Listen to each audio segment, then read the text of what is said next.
Hi everyone, welcome to my channel where I'm going to be talking about urban issues, transportation, and basically anything related to the urban planning field. This is my first YouTube video in probably a decade or so I hope you all enjoy. Today we're going to be looking at isolation in cities. So first we're going to look at Philadelphia and more specifically the neighborhood of Gray's Ferry. So if you look over here, Gray's Ferry looks pretty similar to the neighborhoods around it.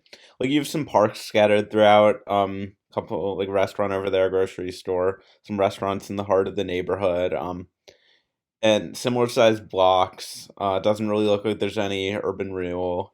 Um, but if you take a closer look, like, let's look on Street View. Let's just pick like a random intersection. Like let's look over here. Doesn't exactly look like the nicest neighborhood. Looks really run down, just like trash on the sidewalks. Sidewalks look kind of depressing. Got some vacant lots over here, a falling over poster or sign. Just doesn't look exactly like the best place to live. And here, let's look at like another intersection in the neighborhood. Let's go like over here.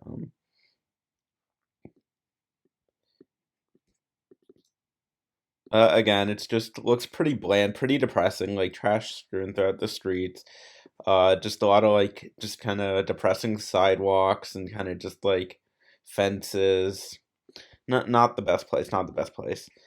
So if we look towards what you'd think would be a pretty similar neighborhood, like just a bit towards center city, just a bit less out of the way. Like if we look at over here in like the graduate hospital area, let's just like pick a random street.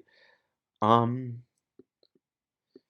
See, it looks like a lot nicer. You got some new apartment buildings over here. Uh, Looks like you got some row houses up and down the street, some nice trees, a nice little seating area here, another new building. Just looks a lot nicer, a lot less run down. So you'd wonder why that is, because it looks like it's pretty similar neighborhood.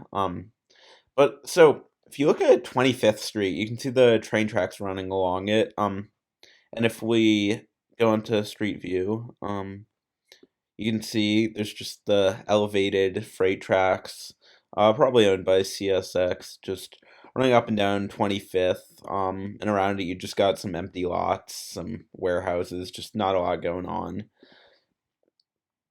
And if we look at the satellite view, you can see there's just a lot of so you sort of just have this barrier of you have the from 26th over to Taylor, there's just a bunch of warehouses, some empty lots here, more empty lots here, a gas station, just some more baseball fields for like warehouses. Nothing real, and like the neighborhood of Gray's Ferry is just very cut off from the neighborhoods to the east of it. And so that's resulted in so that's why Grace Ferry isn't exactly like the best place. Like it's hard to get in and out of the neighborhood, so people aren't coming from across the city into the neighborhood to bring commerce to it.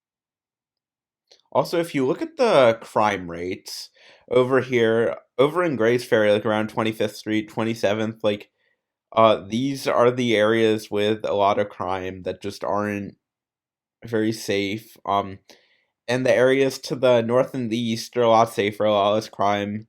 Even neighborhoods you'd think would look similar, like for example, like southeast of the center of the city. Like if we look over here, towards the southeast, it just looks pretty similar to Gray's Ferry. Hard to really tell much difference just from the map itself.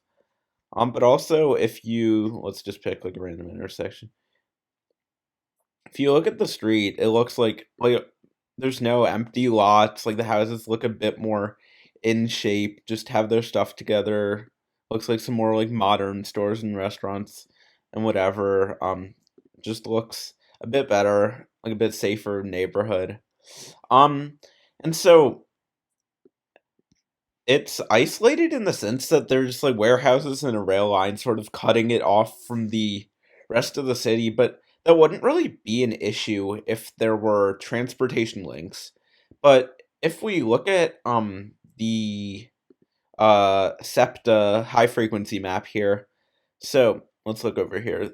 So you have the trolleys and the subways that obviously run really frequently. And then in red you have the bus routes that come every 15 minutes or less, which is basically generally known as like the maximum uh intervals of like reliable rapid transit.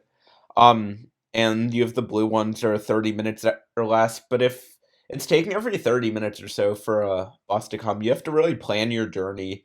Um, you don't really you can't just hop on the bus whenever you want. You're stuck just waiting forever.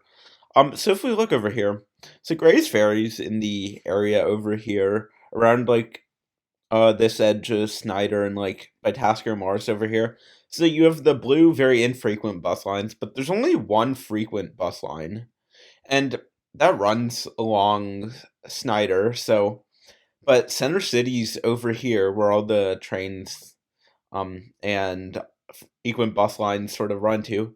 But if you live over by the western end of Snyder, like in the heart of Grays Ferry, you don't really have access to the rest of the city because so if you're taking a bus that's coming every 15 minutes, you have to wait on average 7.5 minutes, plus like a 5-minute walk to the bus stop or however long. I mean, it depends where you are in the neighborhood. But then you have to transfer either to the Broad Street line, or to one of the other bus lines, whether it's the 45, the 47, or the 17, going into Center City. Um, and you have to wait for those buses or subways, and then you have to walk to your destination.